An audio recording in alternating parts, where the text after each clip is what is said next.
Hey everybody, welcome to the channel. My name is Jason and the channel is the Everyday Card Collector. In today's video, much like the title says, I'm going to show some card show pickups as well as two gifts that I have received. But I'm going to put a little twist on this. The title did indicate two gifts and card show pickups. Am I being influenced?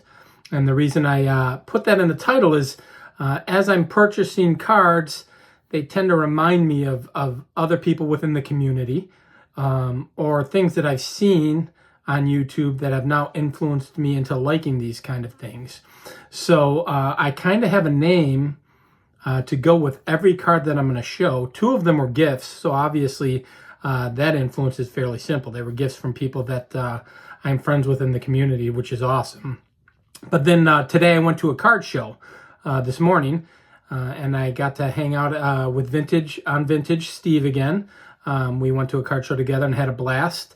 And I picked up some stuff. And as I was purchasing all of these cards except for one is part of a project that I'm working on. And if you've watched my channel in the past, you'll be familiar with the project. But other than that, I kind of went towards the route of being influenced by others and finding cool stuff. I say it kind of tongue-in-cheek. In all reality, that's what this community is about, right? You learn about different sets, you learn about different things and things that float your boat and things that you might not like as much. You find out what you like. And a couple of things that I picked up today, in particular two, I probably would have never have looked at 3 years ago. But based on gaining some new friendships within this hobby and watching some things on YouTube and learning about different sets, I picked up some new stuff, so I'm pretty excited to show it. And that'll kind of go hand in hand. If you've watched my videos from a video from a couple weeks ago, I picked up 1936 Gaudi wide pen Luke Appling.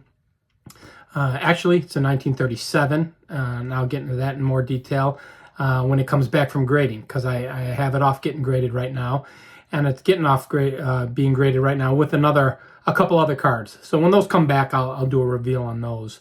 But this video, I wanted to show what I picked up at the card show. Just got back about an hour ago, and also show two gifts that I had received. And then I can kind of explain how all of these cards are influenced by other people within the hobby. Minus one, like I said.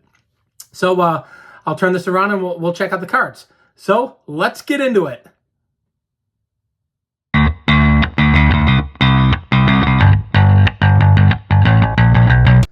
All right, guys, so I guess I'll show the gifts first. I received this first card, and I'm kind of going with the plain background here. I don't have my stands or anything like that, so I'll show a couple cards and then put them aside and then try and lean a couple up against the wall here as I'm shooting this video.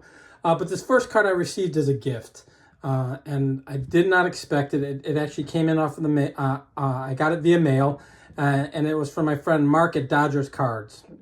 So he had a couple lots of cards that he was purchasing. He said he put one aside for me and he mailed it off to me. Again, this community is way too kind, and I was not expecting that. For those of you who don't know, Mark's Dodgers Card is a fairly new channel, couple months old. But if you haven't checked him out, I please ask that you do and give him a sub if you get the chance and you enjoy his content, because he's got some real great stuff. I officially got to meet Mark at the National this year. We talked for quite a bit and have since struck up a friendship, and I'm in a text chain with him and a couple others within the hobby, and we kind of chat daily, if not every other day or so. But this is what Mark had sent me. How beautiful is that? 1962 American League All-Stars Luis Aparicio, and it is a clean card. And the minute I open this up, I sent a text to Mark and said, thank you so much. By the way, that card is too clean. I'll probably be grading it. So this is probably going to hit my next submission. As I mentioned in the intro, I do have a submission out already.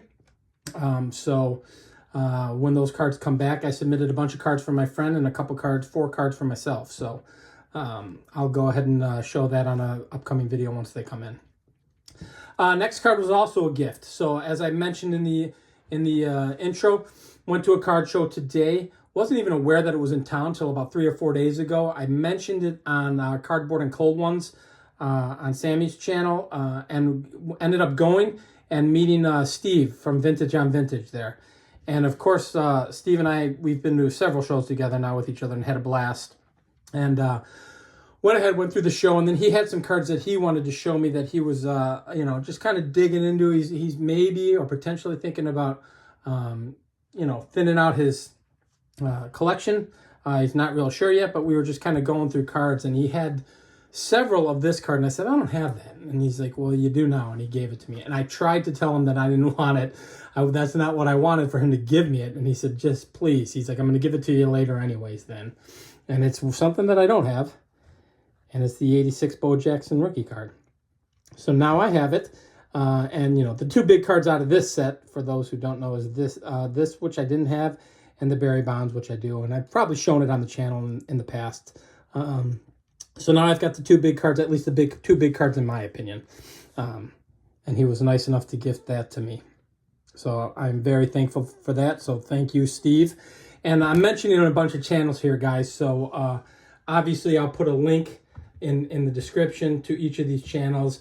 And if you don't follow them, please do, or at least check them out a little bit. So, give them a thumbs up on a video here or there, because they're all great people, all part of this community, and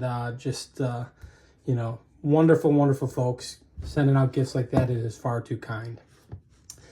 So I guess I'll do the non-influenced cards first and foremost. So I said there were those two were purchases, semi-influenced gifts from others in the hobby. So that's two channels, and then I have three others here that I would consider influenced cards. Two I just purchased on my own.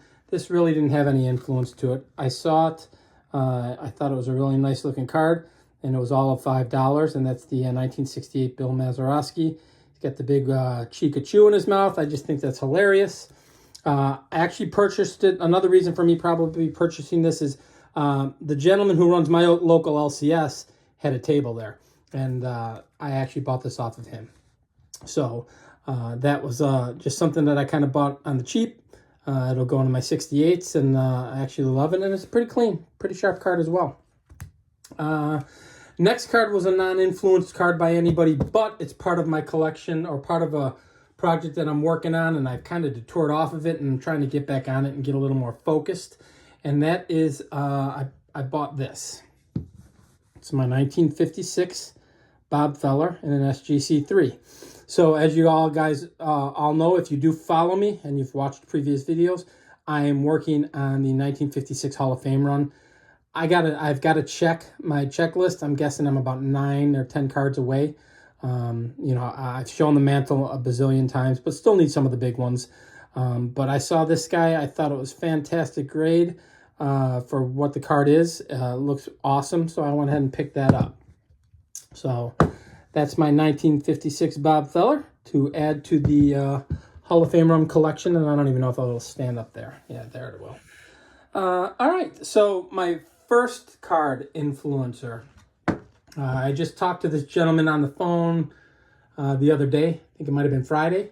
And I saw this card and had to buy it. And it was another high dollar card, probably a whopping $4. And it's actually in pretty good shape. And I love the card. And the man who influenced me to purchase this card would be Scott at Reindeer Studios. So there's my 1956 Don Mossie. I officially have two Don Mossie cards, the 58 and the 56. But when I saw this, Steve was rummaging through a bunch of other cards, and I said, I have to buy that. And I said, what do you want for it? He said, $4. I said, done, sold, easy enough. So there is my 56 Don Mossie, inspired and influenced by Scott at Reindeer Studios. These next two cards are really fun. I'm really, really, really happy to have them in the collection. And I'm actually going to show the lesser expensive of the two last, because I really enjoy it. I was really pumped, and it was not expensive at all. The next card I'm going to show, though, is definitely an influence from my good friend Sammy Thunder. So all of you who don't know, he is on the hunt for the 68 Seaver, the 68 Bazooka Seaver. And those are hand-cut cards, blank back hand cuts. And, you know, I've seen some of his videos where he's talking about it. He was looking for it at the National. And you don't see the 68s a lot. I know another person who has them is John Mangini, has quite a few of them. But, you know, every time I'm at a card show, I kind of keep an eye out for that card, specifically for Sammy. But I think they're awesome. So I purchased one for myself. And it's the 68 Bazooka Hand-Cut Jim Bunning. So Hall of Famer in a 4. Fantastic 4, as Adam from Vintage Sanctuary would say. Blank back. This one actually has kind of like a little bit of a line going across it. I think there was a crease, not a crease, but an overlap of a glue panel there. So that's why that's there. But I think they're cool looking cards. I mentioned that too. As I mentioned, John Mangini has some, and I've mentioned I love those things. They're cool looking. Had an opportunity to pick up a Hall of Famer for a fairly inexpensive price, so I went ahead and did it. So I have my first 1968 Bazooka Jim Bunning card, or 68 Bazooka Hall of Famer of Jim Bunning to my collection. And I guess we could say that was influenced by Sammy and influenced by, we'll even say, Mr. Mangini. I want to give the future president, some love. So this last card is the minute I saw it, I thought of a particular person in mind. Absolutely loved it. Ridiculously inexpensive, in my opinion, for what it is. And that's my good friend Aaron at Value Vintage Cards.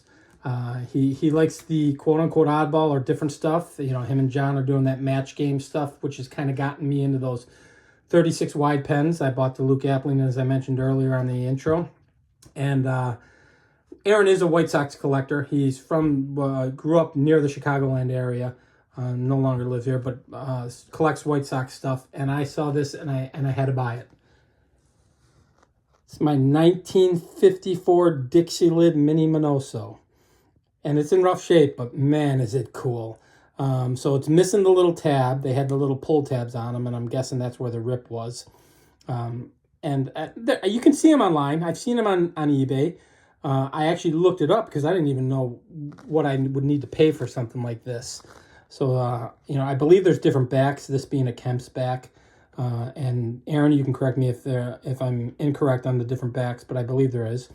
But in looking it up, I saw what they were going for online, you know, which always isn't completely accurate.